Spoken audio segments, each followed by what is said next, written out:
ট্রাম্পের মানসিক সুস্থতা নিয়ে প্রশ্ন, পদচ্যুতির দাবি তুললেন সাবেক সিআইএ প্রধান।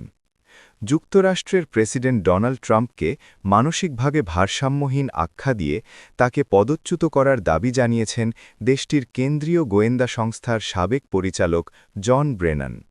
সম্প্রতি এমএস নাওকে দেওয়া এক সাক্ষাৎকারে তিনি এই মন্তব্য করেন। ২৫তম সংশোধনীর প্রয়োগ। বারাক ওবামা প্রশাসনে দায়িত্ব পালন করা সাবেক এই সিআইএ প্রধান মনে করেন, মার্কিন সংবিধানের ২৫তম সংশোধনী মূলত ডোনাল্ড ট্রাম্পের মতো অযোগ্য ব্যক্তিদের কথা মাথায় রেখেই লেখা হয়েছিল এবং এখনই তা প্রয়োগ করে তাকে সরানো উচিত। পদচ্যুতির কারণ: ইরানি সভ্যতা ধ্বংস করার বিষয়ে ট্রাম্পের সাম্প্রতিক উস্কানিমূলক মন্তব্যকে ব্রেনান অসংখ্য মানুষের জীবনের জন্য সরাসরি হুমকি হিসেবে দেখছেন।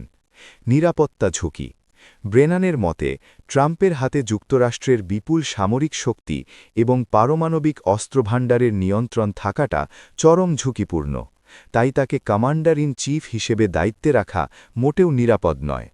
এই তথ্যার্জির সূত্র দ্য গার্ডিয়ান।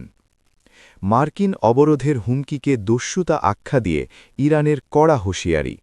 ইরানের বন্দরগুলোতে যুক্তরাষ্ট্রের অবরোধ আরোপের তীব্র নিন্দা জানিয়েছে ইরানি সশস্ত্র বাহিনী।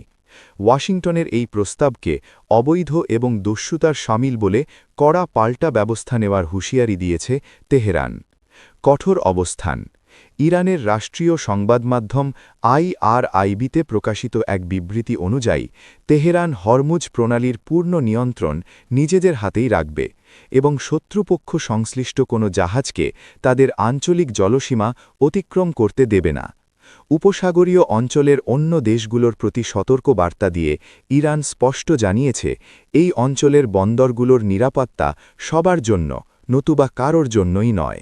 পাল্টা হুমকি: যুক্তরাষ্ট্র যদি ইরানের কোনো বন্দরকে লক্ষ্যবস্তু বানায়, তবে এর পাল্টা জবাবে পারস্য উপসাগর এবং ওমান সাগরের কোনো বন্দরই আর নিরাপদ থাকবে না বলে সতর্ক করেছে ইরানের সেনাবাহিনী। এই তথ্যার্জির সূত্র বিবিসি এবং আল জাজিরা।